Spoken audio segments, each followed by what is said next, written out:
Hello everyone, আসসালামু আলাইকুম। যেহেতু আগামীকালকে আমাদের ফ্লাইট চলে যাব, তো সেই কারণে আজকে অল্প সামান্য কিছু কাজ বাকি, সেজন্য এখন হোটেল থেকে বেরিয়ে যাচ্ছি। তো সোহেল আর অবনীর জন্য আমি ওয়েট করতেছি। তো রিসেপশানে একটা লুকিং গ্লাস ছিল, নিজেকে কতক্ষণ প্রেজেন্ট করলাম ওখানে। দেন চলে এসেছি আমরা ওয়েস্ট সাইডে। এই ব্যাগটা আমি গতকালকে দেখে রেখে গেছি, আর কিছু ডিওড্রেন্ট আরও নিয়েছি গতকালকে, কিন্তু আরও কিছু নিব। এই ব্যাগটার জন্যই আমার আবার আসা। ব্যাগটা গতকালকে প্রাইস বেশি দেখে আমি রেখে গেছি, কিন্তু সারা রাত আমার ঘুম হয় নাই ব্যাগটার জন্য। ব্যাগটার দাম ছিল 2800 রুপি।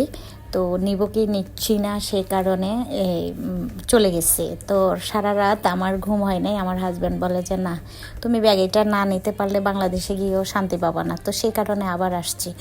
এখান দিয়ে অবনী প্রেগনেন্স টেস্ট করতেছে, টেস্টার দিয়ে আমার নাকে দেখাচ্ছে কোনগুলো নিচ্ছি। আমি তো অনেকগুলো নিয়ে নিলাম, ও নিয়েছে, আগের বারও অনেকগুলো নিয়েছি। এখানকার ডিওড্রেন্টগুলো এত ভালো, মানে এইটার মতো ডিওড্রেন্ট আমি বাইরে আর কোথাও পাই নাই।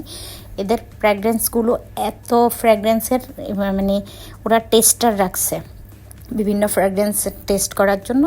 কাঠির মতো খুব সুন্দর ওদের সিস্টেমটাই আমার ভালো লাগে। ওয়েবসাইট আমার বরাবরের মতোই ফেভারিট। তো যদি এটা বাংলাদেশে থাকতো তাহলে মনে হয় আমার আড়ঙের মতো আমি সারাক্ষণ ওখানেই পড়ে থাকতাম, জামাইয়ের পকেট কাটতাম, এই আর কি।